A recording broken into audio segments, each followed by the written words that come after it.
Welcome to the Talk, Listen, Collaborate podcast, where we explore ideas shaping the future of teaching and learning at AT University. This season, we're featuring a special series, Voices of Leadership, Reflections of the Future of Health Science Education. Each episode highlights candid conversations with ATSU leaders and thought partners on reflection, innovation, and evolving role of faculty development. In today's episode, we're joined by the deans of ATSU's two medical schools for a conversation about the future of medical education and institutional innovation. Here with me, guiding the discussion, is my co-host, Dr. Julie Spear. Behind the scenes are Erin, Emily, and Brenda. They're keeping everything running smoothly. Julie, who do we have the pleasure of speaking with today? Today, we're joined by Dr. Margaret Wilson and Dr. Sharon Obadia. Dr. Margaret Wilson is Dean of the Kirksville College of Osteopathic Medicine, or KCOM, Professor of Family Medicine, and a lifelong advocate for community-based healthcare. A 1982 KCOM graduate, Dr. Wilson developed the Foundational Doctoring Skills course, now known as the Complete DO, and has led multiple HRSA-funded projects. She remains active as a staff physician and has served nationally, including as chair of the ACOM Board of Deans. We're also joined by Dr. Sharon Obadia. She's Dean and Associate Professor of Internal Medicine in AT University's School of Osteopathic Medicine in Arizona, or SOMA. Also a proud KCOM alumna, Dr. Obadia has spent her career advancing clinical education, faculty development, and community-based care. She has served in leadership roles across SOMA, including Associate Dean for Clinical Education and Chair of Clinical Science Education, and is a Fellow of the National Academy of Osteopathic Medical Educators. Her passion for equitable healthcare is reflected in her long-standing service to individuals experiencing homelessness in Phoenix. Thanks, Julie. So, Dr. Wilson and Dr. Obadia, welcome to the podcast. We're so grateful to have you here. I'd like to start with a reflection question. And Dr. Wilson, if I could start with you first, what would you say has been a pivotal moment in your career that's helped shape who you are as an educator? Well, that's a really hard question because when I reflect on that, I'm not sure that any single moment, that I would point to as pivotal. I really think as a medical educator, and I'm sure this is true for a lot of us, it is an evolution of small steps. I remember when I started my career, I started as a clinical preceptor, and I love that, and I did a lot of that. And then, started to get my feet into different academic studies and teaching and course development. And, if I could say anything's pivotal, I'm not sure what that would be, because I really feel like it's been this long trail of growth in different areas that really brought me to where I am today in medical education. Thanks for sharing that, Dr. Wilson. And I would say there seems to be a theme, from the education to learning seems to be a throughput from what you just described. At least that's what I'm picking up on. Thanks for sharing, Dr. Obadia. What would you say has been a pivotal moment in who you have become as an educator? Thank you, Quincy. I would say that when you're a medical student, then you become a resident. And then after residency, I stayed on. My residency program asked me to stay on as an outpatient clinic attending for the residents. So I never had a distinct point when I said I'm a teacher. And so it's just a gradual progression. Okay, student, resident, attending. And you do take students and residents in your training, but I didn't quite see myself as a teacher until in end of 2009, one of my former residents called me and he said, Dr. Obadia, do you remember me? I work at ATSU SOMA and we're looking for faculty. And I really enjoyed having you as my outpatient resident clinic attending.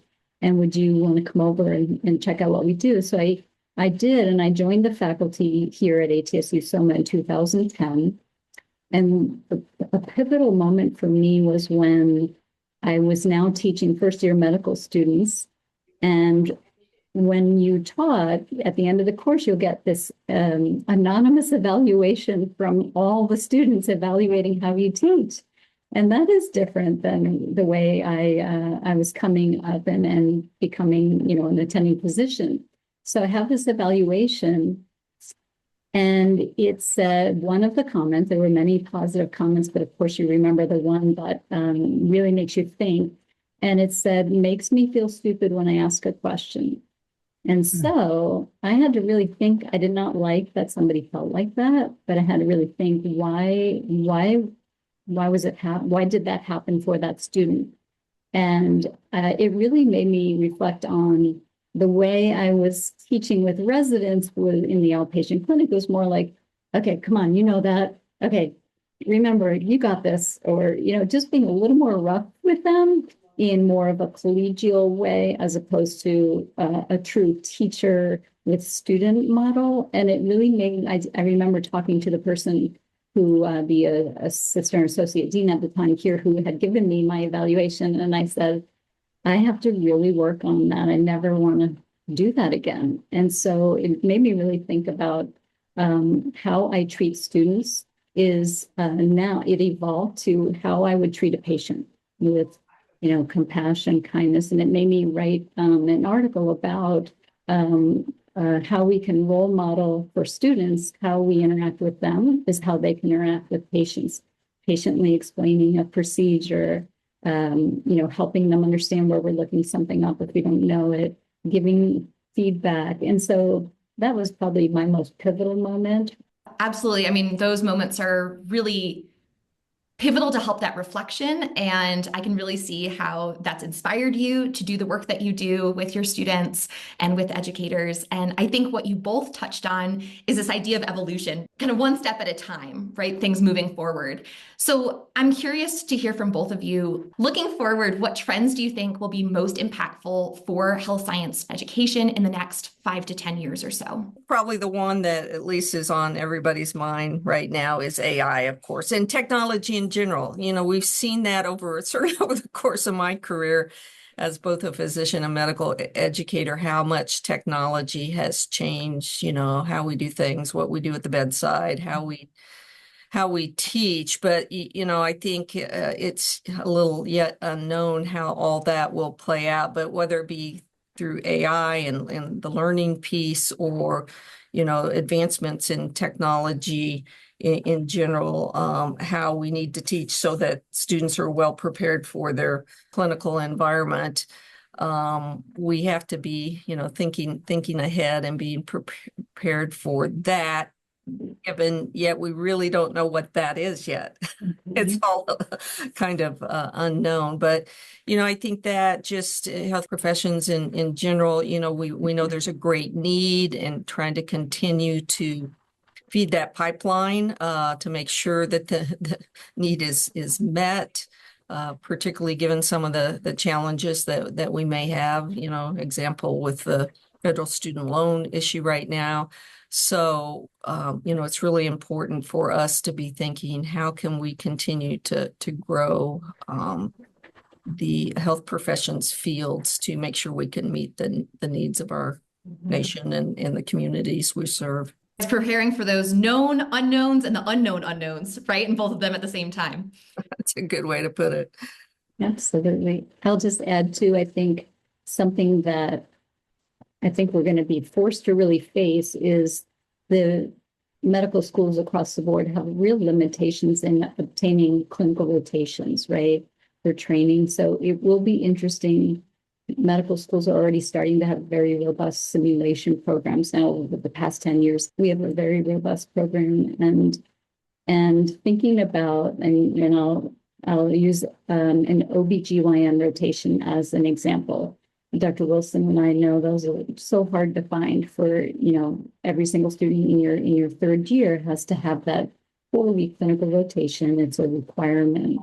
And will there come a point where maybe one of those weeks is simulation with a birthing simulator and other types of simulation, and then 3 weeks or even half and half where it's partial simulation, partial in-person experience with the physician at the bedside, to accommodate for the difficulty in obtaining all of those needed rotations in this environment for all learners. So I think that a combination of simulation, nursing schools do that a lot now, combination of simulation and in-person clinical rotation, what is too much of one, what is too little of one, and that'll be, I think, something that we're just dipping our toes in now.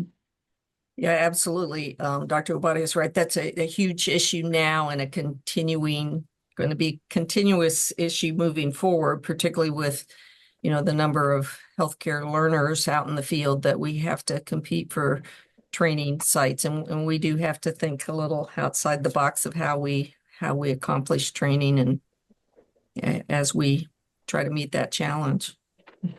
And you both touched on the role of simulation and AI, but I'm curious if you could share a little bit more about what excites you the most about the role of emerging technologies when it comes to teaching and learning.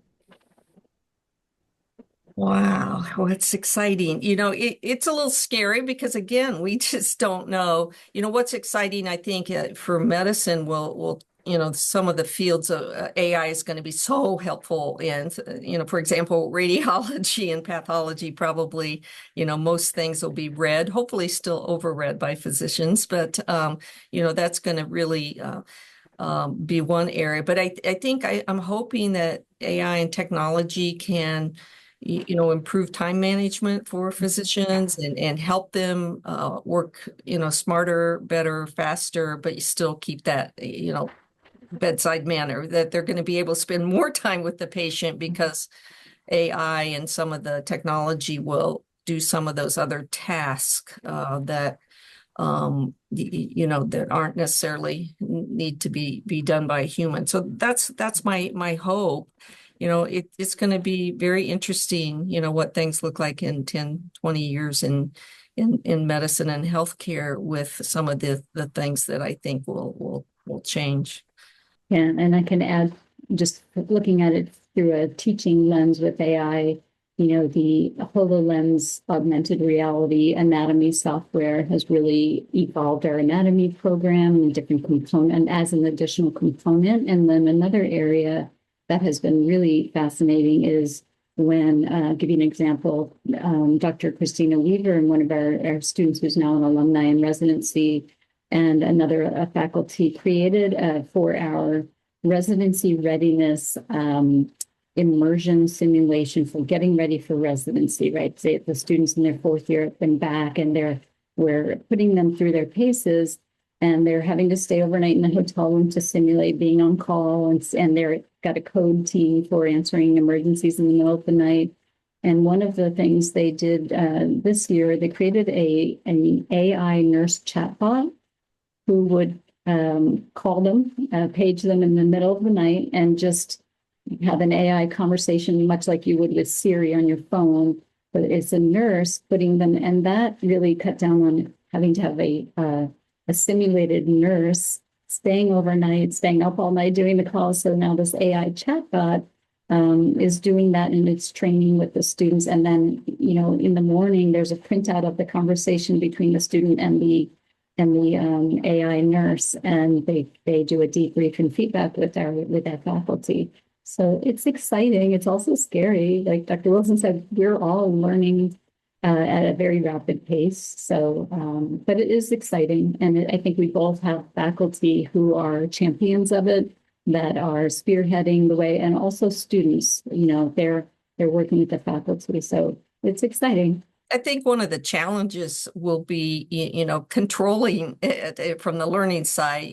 How do we make sure students are still learning, really critical thinking skills applied to learning versus, relying on things like GPT and such. And, how do those, how do we monitor? How do we meld those? How do we, kind of not too much, but use it where it's useful kind of thing. So I think that'll be the part that's probably, kind of makes me wonder the most of how we're going to navigate this. Yeah, and always reminding them to double check. They can't just rely on that without doing their due diligence and learning. Is it this information accurate? It is exciting to think about, and this is a topic that the TLC struggles with too, is how much emphasis to put on the technology when it comes to learning. You both touched on this. I'm curious to learn more about your perspective. The fancy tools, awesome. we know they have a place, we know they have their role. How do you help others and your faculty and staff focus on the things that matter most to learning, as opposed to, yeah, we can bring in all the tools, we can have all, whiz bang novelty AI robots that do all the things, but that isn't always what's required. How do you keep the main thing the main thing? How do you convey that? Yeah, challenge. I guess it would go back to our basics and back for us historically to our foundation. We're osteopathic physicians. We come from a tradition of using our hands and really, touching the patient. And I think that's something we just have to keep reminding faculty as they teach and students as they learn that, yeah, all the extra tools are wonderful and helpful, but at the end of the day, it's about that patient in front of you. And, that patient interaction includes eye contact and touch and conversation and, back and forth. It's more than just the technology. And I think if we keep the patient at the focus at the end of the day of what healthcare is about, then we hopefully won't lose that to all the technology and all the other bells and whistles. Mhm. Yeah, and we always can remember that one of the highest fidelity simulations is that with a standardized patient, a real person sitting there and giving the student feedback as to how they felt when that student talked with them or did the exam or worked on with OMM. And so I always encourage faculty to learn as much as they can and be in the conversation with whether it's ACOM or other medical education entities. So we're keeping up, but also doing it in a mindful way where faculty can take their time, learn, make sure it is a modality they actually want to use and it makes sense and it does keep the primary goal of the mission at the forefront. If I can ask a follow-up question along these lines, the technology is changing at rapid paces. There's always multiple ways we can do things. What about, Dr. Obadia, you mentioned encouraging them to take their time, process, get comfortable with this, especially with the technology. What advice do you give faculty who worry about keeping up with the pace? They worry about not doing enough with technology in their instruction. What is your message to those folks?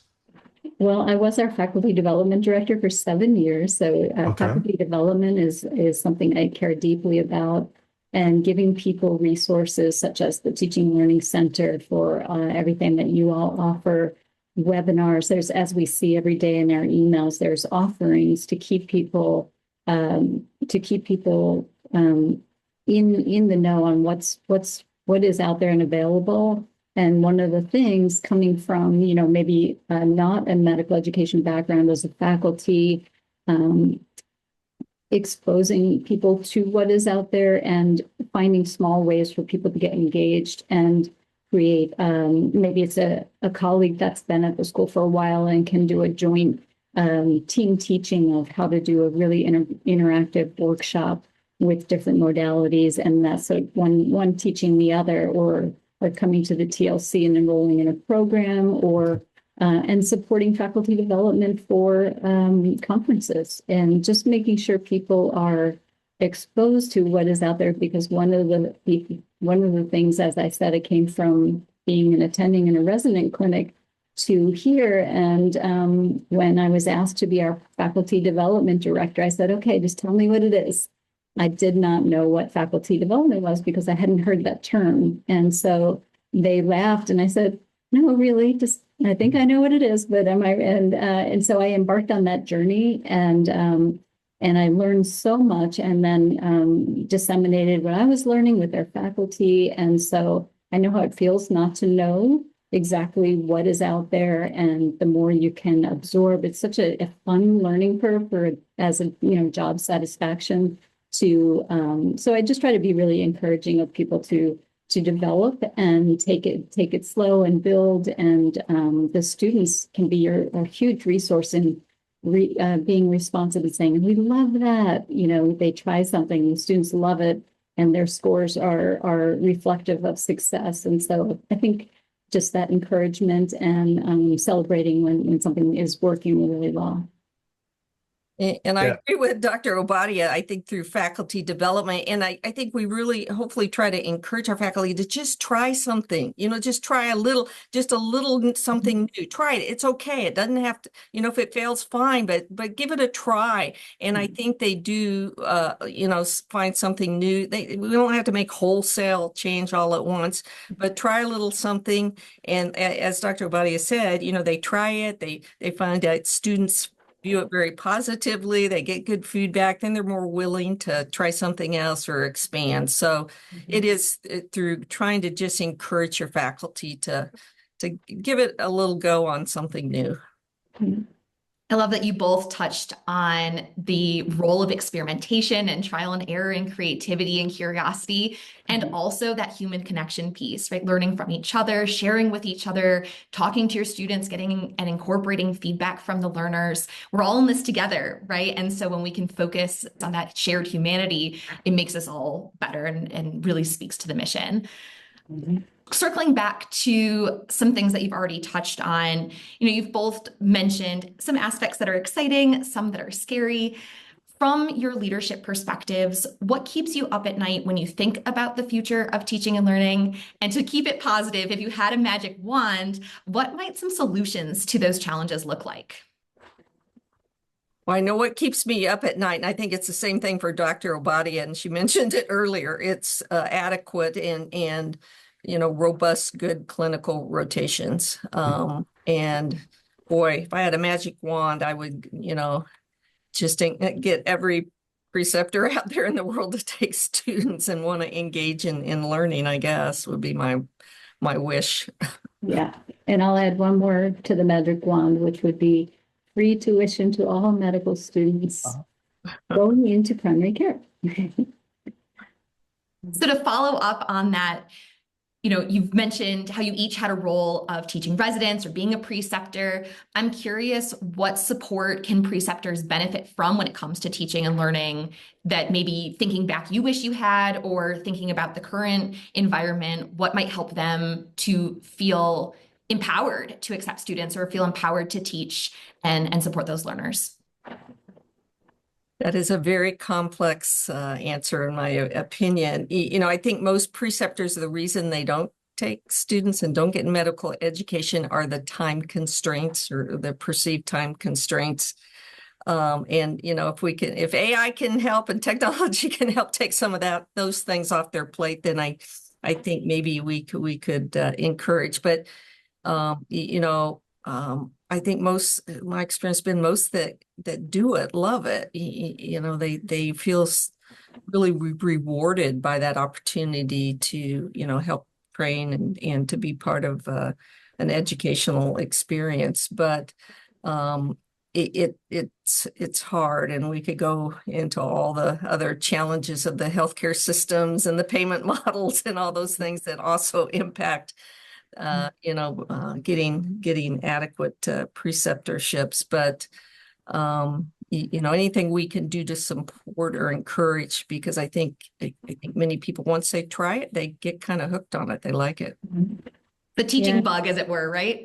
Yeah, I think one of the things that we can, every medical school can do is, the students are the best ambassadors. If we can send students that are value added, meaning they know how to be of service and to jump in and help that team. They go to a different rotation every month, and they are not a wallflower. They're a value-added asset to that team.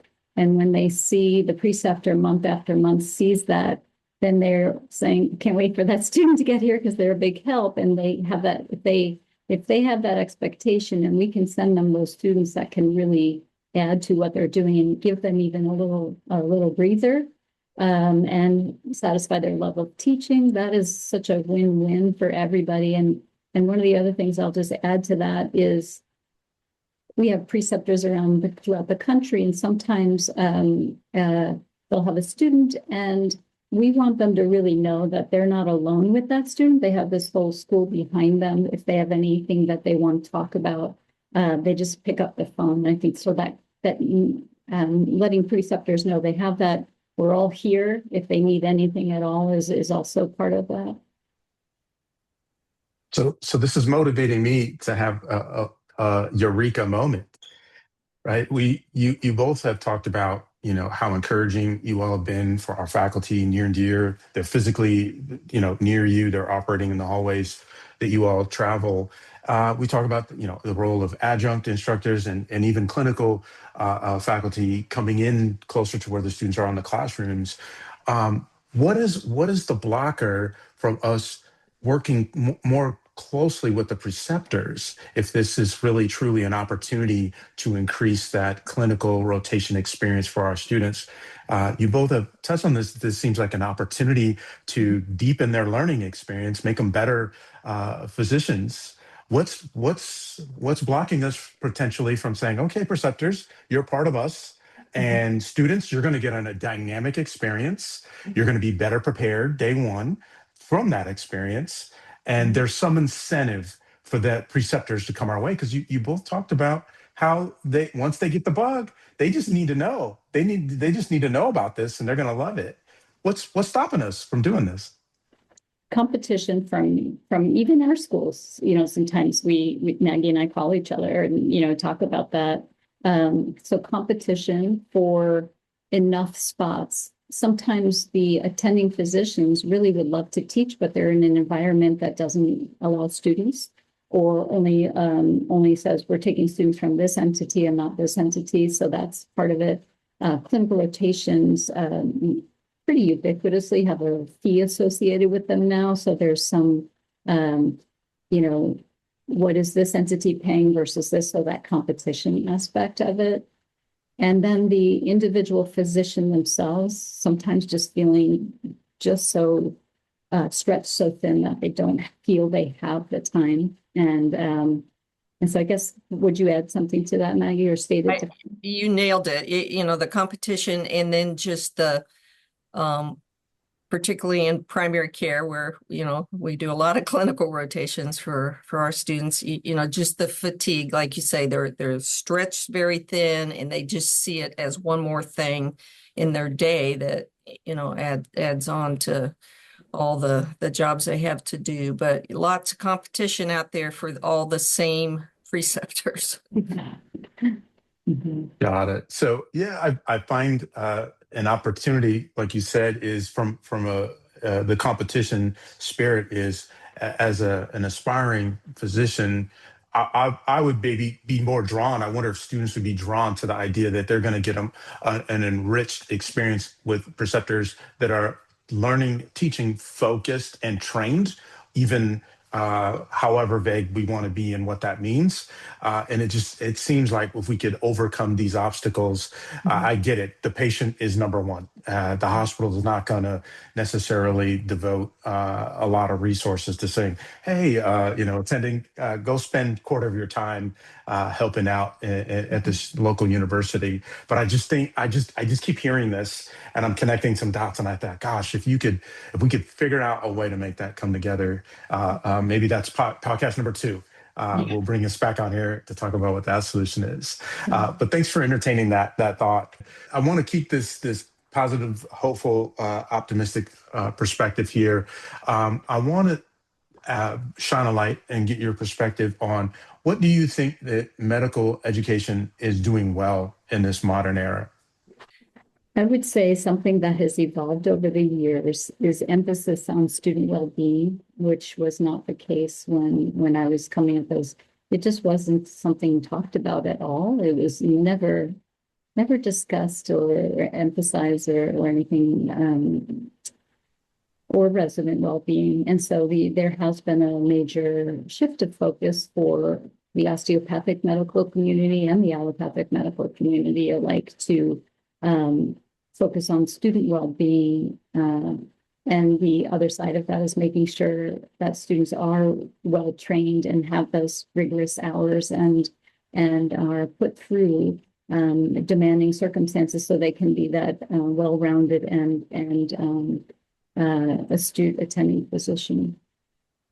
Yeah, I agree completely with that. We've come a long way with that. I guess one other thought is more we've done a lot more in the last, decade or two with team-based learning and collaboration and, recognizing the team with other health professionals, not just the physician for our profession, that, how important that is and what everybody brings to the table and how to work in teams and do a better job in kind of just systems as a whole. Yeah, absolutely. Building on the idea of whole person healthcare that the university is so passionate about. At the TLC, we often talk about whole person education, centering the student in the learning experience, but also building that community, Dr. Wilson, that you were talking about, learning together, being part of a community of inquiry as students and supporting one another in that learning journey. So absolutely, I think what you both shared really resonates with me as well. Mhm. So switching gears a little bit, you are both such successful clinicians and educators, and I get a sense from this conversation today that you both care so deeply about continuous education for your faculty, for your students, and yourselves. Mhm. How do you personally stay sharp as an educator and a leader? Yeah, there, kind of back to the faculty development, we're continually doing some kind of professional development, as I think Dr. Obadia mentioned, one way is through, national organizations and conferences and associations that in medical education associations, particularly to keep current and sharp and at the forefront with the medical education piece. And I learned so much just from my team and my colleagues like Dr. Obadia and, my other people at other schools. It's great to have a very, well-known, well-spoken colleagues that you can pick up the phone and talk to about topics. But I don't know, for me, certainly our national association, ACOM, has been a great resource for me to try to always stay current and really kind of stay engaged with the topic du jour, what's coming at us next.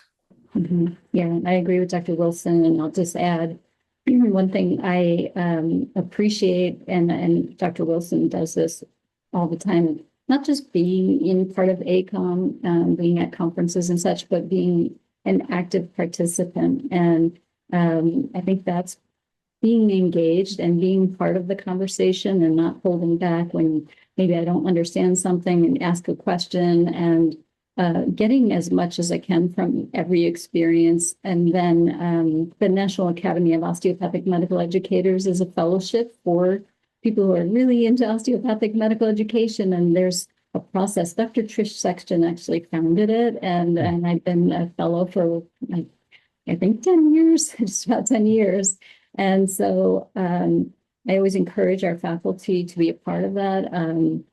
And it's, again, just a way to stay current and also have people that you can call and ask questions of, and how do you do it at your school, and is that working, and this is what we do. And then being a person that people can call is also a gift as well. And Dr. Wilson has been there for me many times. And so I think I will be there for newer deans. And so it's just a very rewarding way to navigate through a career.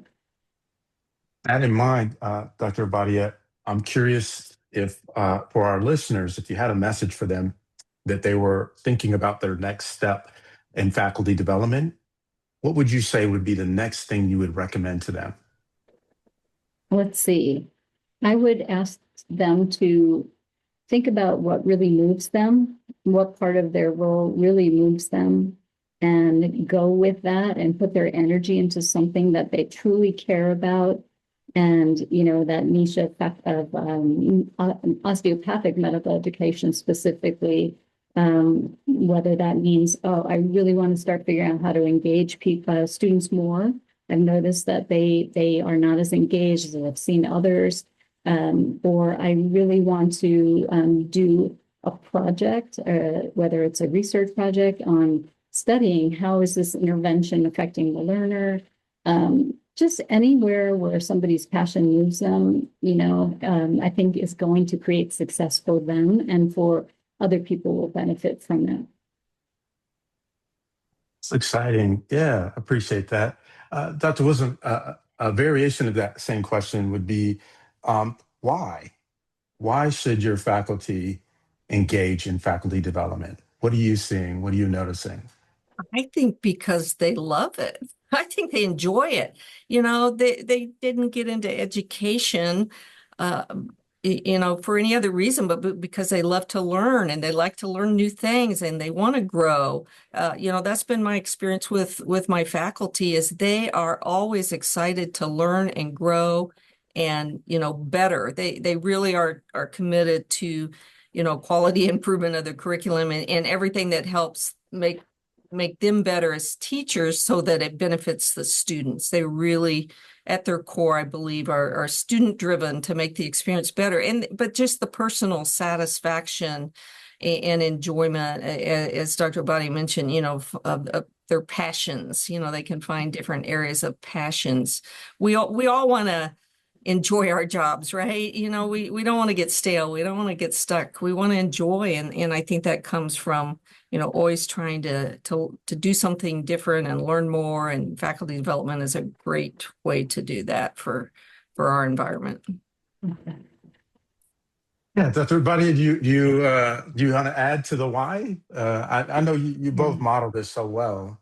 Yeah, I can only just say, sometimes I say, what else are we going to do? This is a good job that we have the opportunity to explore what interests us in our jobs here at ATSU, I feel. And so it is a gift to be able to have that latitude to find an interest and then go with it and be supported and encouraged. And I feel it leads to a great deal of job satisfaction. And so I just love faculty development and loved, my time as faculty development director and people learning from each other. And I guess I would just say the same thing. It's a wonderful way to really get something really rich out of your profession. That lands really well with us in the Teaching and Learning Center.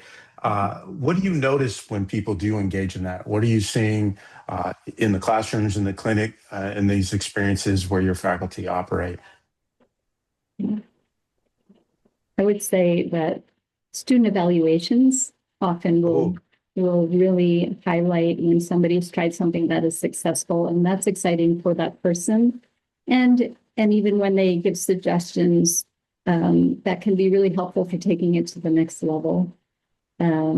I think there's a lot of enjoyment when we get to highlight it. We do professional development sessions, as you know, for contributing so much to it, very often on Fridays at noon. And when somebody can share what they've been doing, people are interested to learn from it. And so and also I feel we say professional development at SOMA for staff as well, being very involved in our professional development activities because they enjoy it.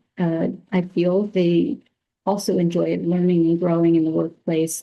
And I like to encourage that too. And to follow up on that, you mentioned that those student evaluations often show that faculty members tried something new and exciting that really engaged their learners. I think we've heard that Dr. Conley and I have heard from faculty across the university, but in other institutions as well. We're hearing at conferences that sometimes faculty can be a little bit nervous about trying something new because they don't know how it'll land. And then they worry that might impact those student evaluations. So what would you say to someone, we've sort of already touched on this idea of try it out, small iterative change, but what would you say to someone who might be a little bit hesitant or nervous about making a change because they don't necessarily know and they're not necessarily guaranteed of the impact? Hopefully they can talk to a colleague that will help encourage them that said, oh, well, hey, I tried this and then I had to tweak it this way a little bit. And again, engage the students. They can tell them, hey, we're going to try a little something new here and, see if you like it. Tell me what you think. Tell me how we might improve it in the future. They got to take a little bit of a leap of faith. And I think students are pretty forgiving in terms of, they like new things. So I think they're usually encouraging when faculty say, hey, I'm going to try something a little different. We're going to shake it up a little bit on this course or whatever. So. Yeah, and then they can always, we have these robust student government leadership teams that are really just enjoy being in that leadership role. And if a faculty were to say, class of so-and-so leadership, could we do a little pilot here? I just want to show you what I'm going to do. Give me some feedback. Do you think students will respond to this? That's a great way. We've got student government representation and curriculum committee. Those students can be a really good pilot sounding board if somebody's hesitant to go in front of the whole class. I love that idea of piloting it, getting that feedback. We do that in our teaching as well. I'm so glad you both shared this. When we're vulnerable as educators, it can help students be vulnerable in their own learning, right? We're trying things out all the time at the TLC, and we'll often tell our faculty participants, hey, we're trying this for the first time. We'd love your feedback. So I think we're doing some of the same techniques that you mentioned. I think what you both said is try it out, right? See how it goes, reach out to others. Mhm. And I think, Dr. Wilson, you said that leap of faith, that we can't have innovation sometimes, right, without leaving the step that we're on. So I would like to ask you both about that idea of innovation. ATSU has a strong tradition of innovation, and I'd wonder what innovation means to you in the context of education and how we can ensure it's both sustainable and impactful. I'll be honest, I have a little problem with the word innovation. I think we should just always be trying to improve what we do, improve learning. And if the definition of that is innovation, then fine. But again, constantly evaluating, looking forward, changing, upgrading, everything in a constant, quality improvement fashion to, do it better next time and add new things and try new things and add the technology that helps support the learning environment. So I think to me, that's what innovation is. It's really just constantly trying to improve learning, and hopefully that's what we do here, right? Yeah, I agree with you, Dr. Wilson, about that word innovation. I don't feel that I'm an innovative person because it's an intimidating word. It feels like you have to create the next big thing that's going to change everything. And I like to say, let's keep evolving. And to me, evolving is like you're getting better and better about what you're doing. And so when we think about innovation, I would say that if everybody's constantly evolving to make positive improvements every single day, some of that is going to be innovative because we've got the freedom to think out, and do things differently. And some things you can say, well, that's really innovative, but part of it is that culture of let's keep evolving. The TLC team talks about this a lot too. One of the, in 1770, the chalkboard was innovative, right? And so things evolved. We use the term continuous improvement as a way to kind of frame that, always trying to get better, always trying to find new ways to do things.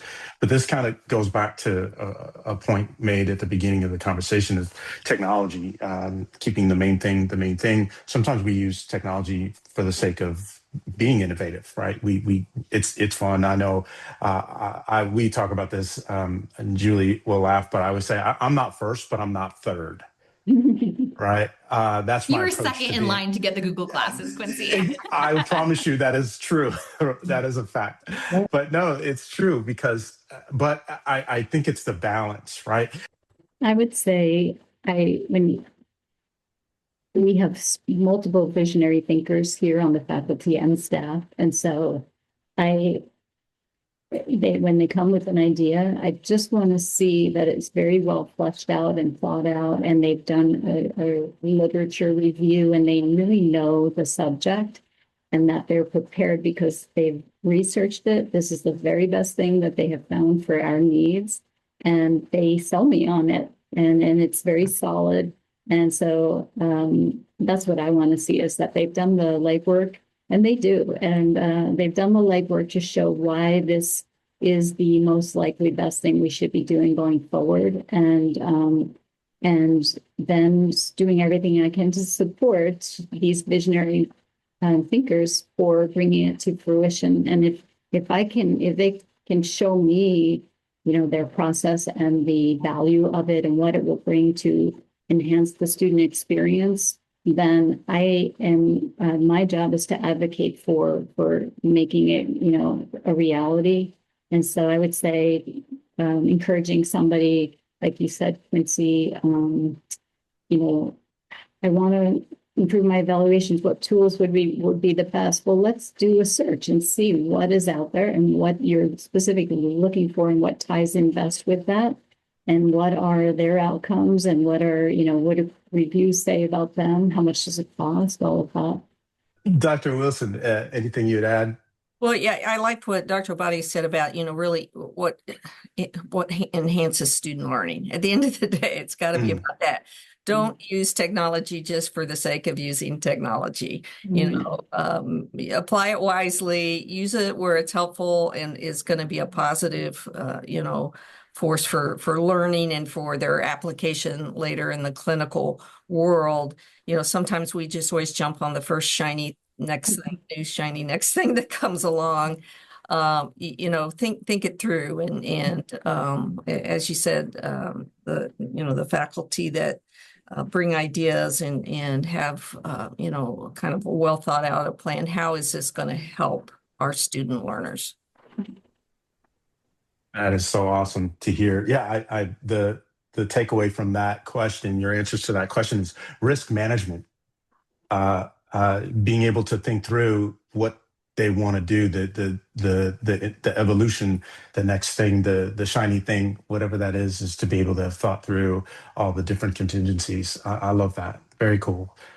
And Awesome. Quincy, part of risk management is the risk for adopting and the cost of not doing something, right? Ooh. And that balance between the two. So that's something your comment brought to mind for me, is, as educators, what's the cost of making a change, and what's the cost of or innovating or making a continuous improvement, and what's the cost not to? So you've given me a lot to think about there. So that sounds like a great idea for our next seminar series: risk management in an innovative AI simulation-based learning world. Wow, what a great way to wrap up the conversation. Dr. Obadia, Dr. Wilson, thank you so much for making the time to be here with us today. We deeply appreciated the engaging conversation. This is the part of the show where we take a moment to reflect on what our guests have shared. Julie, what was your biggest takeaway from today's conversation? Well, Quincy, it's so hard to pick just one takeaway. It was such a wonderful, engaging conversation, and both of our guests have given me so much to think about. I loved what they shared about always evolving and leading with intentionality. But I think my biggest takeaway was the idea to really follow your passions, and in that, to support one another. We're all in this together, and we can learn so much from each other, from our learners, and that is going to help us evolve and meet our goals. Yeah, that was insightful to me too. So often we do this from the TLC perspective, but to hear like the other side of why we do this, why the TLC offers this, I found that to be encouraging. Also, if a faculty did ask, faculty development, why am I doing this? I'm trying to do these things. There's your answer right there, right? I could squarely point to, you do it because it's rewarding, it's worth it in the end. You get better at what you're doing, you connect more with the students in ways that you value. And I just appreciate this, having worked with both Dr. Wilson and Dr. Obadia before. They clearly embody that growth mindset, always trying to level up their skills as educators. It's so refreshing to hear leaders who are modeling the behaviors that they're asking of their faculty. And then think of this conversation was littered with ideas on how to get started or take that next step in your evolution as an educator. So super grateful for that. Probably will re-listen to this for some future ideas for that reason. But to me, there was some other ideas that I hadn't considered. The idea about mentorship kind of came out a little bit. What to do when considering something innovative or not innovative in terms of technology. Ask a colleague informally, do these things, create that community, and those spaces exist, right? Both here at AT Still and other places, ACOM as well. I found that pretty cool too. But risk management. That jumped out at me. What was your takeaway from risk management? Thinking through the cost of doing something versus the cost of not doing something. Boom. Yeah, I mean, risk management is often part of a conversation in my home, but I think it sort of brings to mind the idea that both of our guests shared about trying and being curious begets more curiosity. They talked about catching the bug, right? And when we lead with curiosity and we think about what we can do and what's possible, we have to make that leap, but we can do it for a purpose. So I think about centering that intentionality from a risk management perspective and keeping the student learning in mind with that. What are the risks of not trying something? What are the risks of trying something and being vulnerable with students and encouraging that evolution and modeling that for them too? You mentioned modeling for learners what continuous improvement looks like for you so that they can bring that into their profession as well. Yeah, absolutely. Like, what is the cost if we don't do something, but at the same time, being measured in how we approach doing something, going towards new ways of doing things. Yeah, that jumps up to me, and I think that's probably the biggest takeaway that I'll bring home to the TLC team and how we do things too. So, very cool conversation. Awesome. Well, on that note, I'd like to once again thank our guests, Dr. Wilson and Dr. Obadia, for sharing their time, their wisdom, and their perspectives with us today. I felt like this was a special conversation, just like the others in this series. And anybody else we should thank here today, Julie? It really was a special conversation, and I want to thank our listeners for tuning in. We'd love to hear what resonated most with you, so feel free to drop a comment or share this podcast with a colleague. And if you're enrolled in the Level Up certificate program, I will remind you that you can earn credit toward Level 4 reflection by listening to this episode. You can use the link in the description to log your participation. You can even request a downloadable version if you prefer to listen offline. On that note, until next time, this is your friendly TLC team. Julie, Aaron, Emily, Brenda, and Quincy saying bye for now.